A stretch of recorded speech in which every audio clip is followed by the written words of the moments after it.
Allah Maha tahu. Kenapa Allah masih uji kita? Kenapa Allah masih kasih kita sakit? Kenapa Allah masih kasih kita susah? Kenapa Allah masih ujikan COVID? Tapi Allah tuh Maha tahu.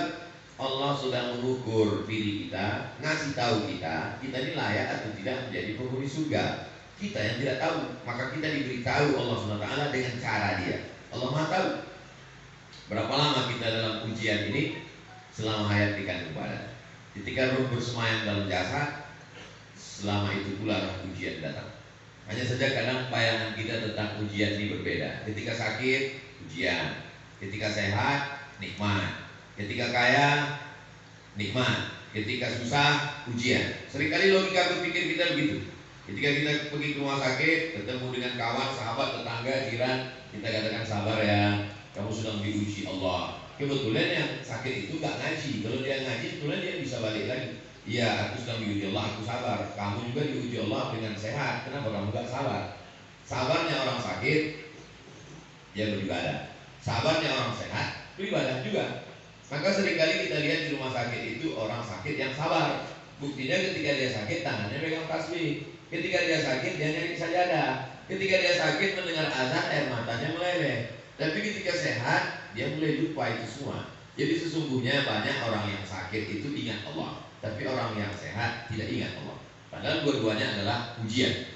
Makanya dalam ayat Allah tidak katakan aku uji kamu dengan sakit, itu ujian. Dengan sehat bukan ujian. Tidak.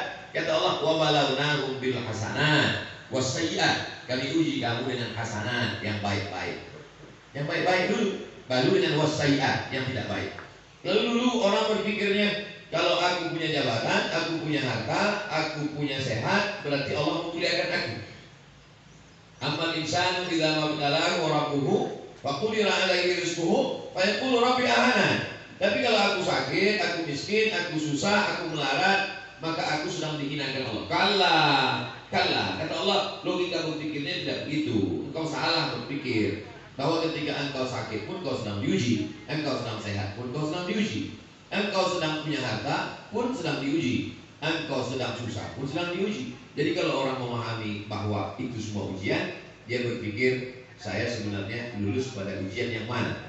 Lalu kalau ada orang berpikir kenapa lah hidup ini penuh dengan ujian Pak Ustaz? Ya, karena memang hidup adalah ujian. Allazi khalaqal mauta, Allah menjadikan kita hidup. Wal mauta, Allah berikan kita hidup. Wal hayata, mati. Untuk apa Allah buat ada hidup, ada mati? Di detik ini ada kelahiran, di detik ini juga ada kematian.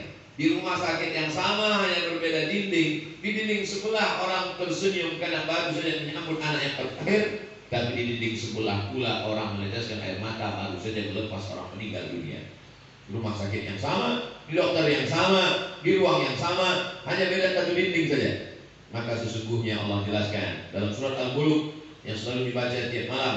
Kalau mau selamat dari azab kubur, baca surat Al-Mulk. Allazi khalaqal mauta, Allah menciptakan mati, wal hayata, Allah menciptakan hidup. Tujuannya untuk apa? Liyabluwakum ayyukum ahsanu amala, untuk menguji siapa yang paling baik amalnya. Liyabluwakum ayyukum ahsanu amala, untuk menguji siapa yang paling bagus etos kerjanya. Hanya saja kadang kita ini kalau sudah disebut amal itu sholat, puasa, baca Quran, zikir, maulid, yasin, sebenarnya itu bukan amal, itu ibadah. Sholat, zakat, puasa, haji, ibadah. Ada rukunnya, ada syaratnya, ada wajibnya, ada sunatnya, ada makruhnya.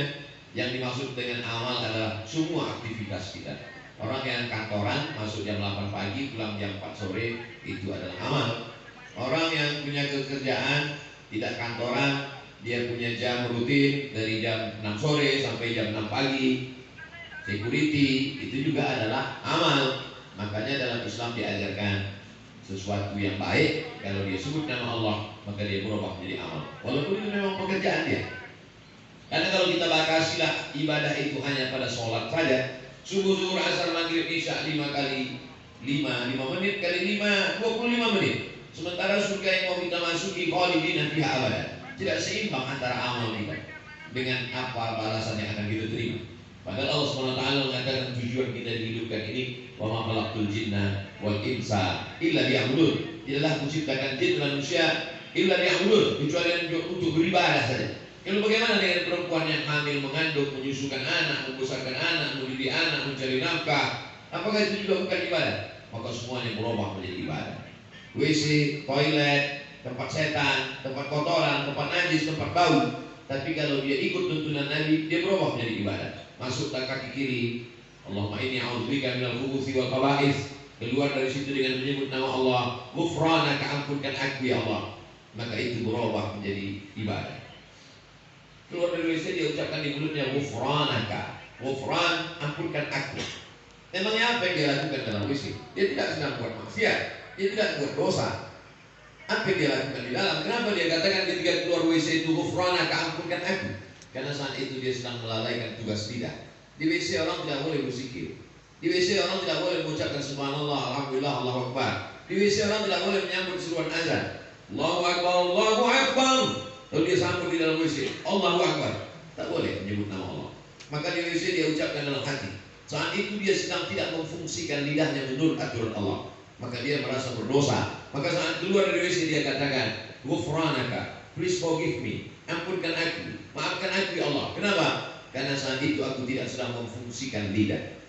Begitu halusnya ajaran Islam. Kalau lidah yang mestinya mengucapkan subhanallah walhamdulillah wa la ilaha illallah wallahu akbar tak berfungsi saat di WC, maka berapa banyak dosa kita saat tidak memfungsikan kaki, tidak memfungsikan tangan, tidak memfungsikan mata, tidak memfungsikan telinga. Alhamdulillah pagi ini kita sedang diajak oleh Pak Imam beserta panitia untuk memfungsikan telinga, memfungsikan mata, dan saya pula diajak untuk memfungsikan lidah saya, mengajak saudara-saudara saya dalam rangka watawasau bil haq, saling menasehati dalam kebenaran, watawasau bis sabr, saling menasehati dalam kesabaran. Dan saya di mana-mana menyampaikan itu tak lebih tak kurang dari 60 menit. Apapun makanannya, apapun minumannya tetap 600 ml, 60 menit. Nanti akan ada tanya jawab. Bapak Ibu yang ada pertanyaan tulis di kertas, nanti serahkan ke Ustadz Dr. Saifullah. Saya tidak mau pertanyaan itu langsung supaya beberapa alasan. Yang pertama, mana tahu pertanyaan itu memancing-mancing saya, lalu kemudian kalau ditulis kita pancing, lalu saya letakkan apa ini pertanyaan itu. Padahal sebetulnya sulit untuk jawab. Itu tips juga. Maka ketika diupload tanya jawab Ustaz Somad, jamaah tuh heran, hebat betul Ustaz Somad itu. Semua pertanyaan bisa dia jawab. Saya bilang yang diupload itu yang bisa saya jawab, yang tak terjawab lebih banyak lagi. Saudara yang dimuliakan Allah Subhanahu wa taala, hidup yang paling indah adalah ketika kita bisa sementara hayat di kandung badan, mumpung ruh berada dalam jasad, berjalan di atas muka bumi, bumi punya Allah. Bernapas dengan jantung, jantung bernapas dengan paru-paru punya Allah, udaranya juga punya Allah. Lillahi ma fis samawati wa ma fil ardh. Apa yang ada di langit, apa yang ada di bumi punya Allah, bukan punya kita. Dipinjamkannya sesaat, sedetik, lalu kemudian kita manfaatkan untuk yang baik-baik. Itulah sesungguhnya nikmat yang terbesar. Kalau ada orang mengatakan hidup ini nikmat, belum tentu hidup bisa menjadi azab. Semakin panjang usia, malah semakin lama azab. Kalau ada orang mengatakan harta ini nikmat, belum tentu harta bisa menjadi nikmat ketika dia bisa menjadi wakaf, zakat, infak, sedekah. Maka ibadah ini kalau dibagikan hanya dua saja, tak banyak. Yang pertama ibadah badan. Salat subuh ibadah badan, tegak, rukuk, sujud, zikir, subhanallah, alhamdulillah, Allahu akbar, la ilaha illallah, baca doa, baca Quran, ibadah badan. Ada satu lagi ibadah harta. Ibadah harta ada 7. Zakat, wakaf, infak, sedekah, wasiat, hibah, ghanimah. Yang pertama zakat. Zakat wajib. Yang kedua tidak wajib, namanya wakaf. Wakaf mesti ada 4. Yang pertama saya yang berwakaf. Yang kedua Ustadz Said Kutub, penerima wakaf, pengelola wakaf. Yang ketiga ada benda yang diwakafkan. Yang keempat ada ijab dan qabul. Ustadz Said Kutub, aku wakafkan ini tanah untuk pendidikan agama Islam, TK Quran, SD Quran, SMP Quran, SMA Quran tunai. Kata Ustadz Said Kutub, aku terima untuk Somad, aku kelola jalan Allah. Bukan untuk Said Kutub, bukan untuk Ustadz Said Kutub, tapi untuk umat, milik Allah. Maka setelah diwakafkan muncul 3. La yuba'u, tak boleh dijual belikan. Wa la yurathu, tak boleh diwariskan ke anak Ustadz Said Kutub. Wa la yuhabu, tak boleh dihibahkan. Maka yang selama ini dia mengeluarkan hasil, sejak saya berikan itu maka dia menjadi wakaf. Wakaf artinya berhenti. Ini ada ruko, harganya 2 miliar. 1 tahun disewa orang 200 juta. Selama ini dia mengalir ke kantong saya. Tapi begitu wakaf, dia berhenti. berhenti untuk saya, tapi mengalir untuk agama Allah Subhanahu wa taala. Wakaf Utsman bin Affan 1442 tahun yang lalu masih mengalir sampai hari ini. Kalau kita belikan rumah, kita belikan mobil, kita meninggal dunia, dibagi oleh ahli waris, diambil mereka. Iya kalau mereka sekolah agama. Iya kalau anak-anak kita itu sholat di waktu malam berdoa Rabbil firli wal walidayya warhamhuma. Kalau dia dugem, Ustaz kayak tahu aja dugem. Tahu saya dugem Ustaz dia duduk sambil gemetar. Apa yang mengalir untuk kita? Getaran dosanya mengalir sampai ke makam kubur kita. Tapi kalau kita wakafkan untuk masjid, masjidnya di pinggir jalan, tidak pernah sepi kosong.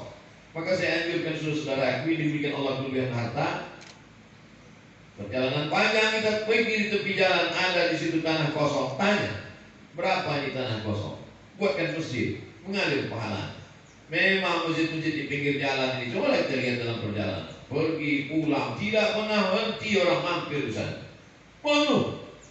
Bukan masjidnya Ustaz, WC-nya yang penuh. Ya nggak apa-apa. Andai ada orang yang tidak sholat di masjid itu, dia mampir cuma ke WC saja, tetap mengalir pahalanya untuk kita. Karena dalam Islam diajarkan man yassara an mu'sirin yassarallahu an. Siapa yang memudahkan kesulitan orang, dimudahkan Allah. Dan tidak ada yang lebih sulit dalam hidup ini selain nahan kebelet. Maka dia sudah memudahkan urusan orang. Man nafasa an muslimin kurbatan min kurabi dunia. Siapa yang melepaskan satu kesulitan orang di dunia, farajallahu anhu kurbatan min kurabi yaumil qiyamah. Maka dimudahkan Allah untuk dia segala kesulitan hari kiamat. Jadi jangan pernah kita berpikir bahwa ini kalau saya buat untuk apa, nanti kalau masjid ini sudah dibuat nanti siapa yang memakmurkannya, siapa yang menjaganya, siapa yang jadi imamnya, siapa yang jadi bilalnya, siapa yang jadi khotibnya. Kita buat saja, nanti akan ada saudara-saudara kita menjaganya. Karena itu salah satu bisikan setan, alladzi yuwaswisu fi sudurin nas minal jinnati wan nas. Apa kata setan? Mumpung kau masih muda, malaikat maut masih lama datang, kau masih sehat, nantilah setelah kena jantung koroner, diabetes meletus, sakit jantung, nantilah setelah kau demam panas, nantilah setelah positif COVID-19. Setan punya kerja. La'atiyannahum min baini aydihim, aku akan datang dari depan, wa min khalfihim dari belakang, wa an aymanihim dari kanan, wa an syama'ilihim dari kiri. Memang itu kerja setan. La umanniyannahum, kata setan. Wala umanniyannahum, aku akan buat mereka berhalusinasi, berilusi bahwa hidup ini masih lama, bahwa hidup ini masih panjang, bahwa karir ini belum selesai, bahwa dunia ini masih lagi. Padahal berapa banyak orang yang meninggal tidak menunggu sakit. Katanya kalau berolahraga jadi sehat, malah selesai olahraga mati. Berapa banyak orang yang dianggap sehat, rupanya batinnya sakit. Dan saya pula berapa kali dinasihati oleh para dokter jamaah, Ustaz jangan banyak-banyak pengajian, Ustaz nampaknya kritis. Sampai sekarang hidup, yang ngasih tahu kita mati juga. Bagi saya hidup adalah nikmat selama kita bisa berbagi. Yang punya harta kita bagi, yang punya ilmu kita bagi. Karena itulah sesungguhnya idkhalus surur fi qulubil mu'min, menyenangkan hati orang-orang beriman. Tidak ada yang paling menyenangkan hati orang beriman, mengingatkan dia tentang kehidupan bahwa kita akan mati menghadap Allah SWT.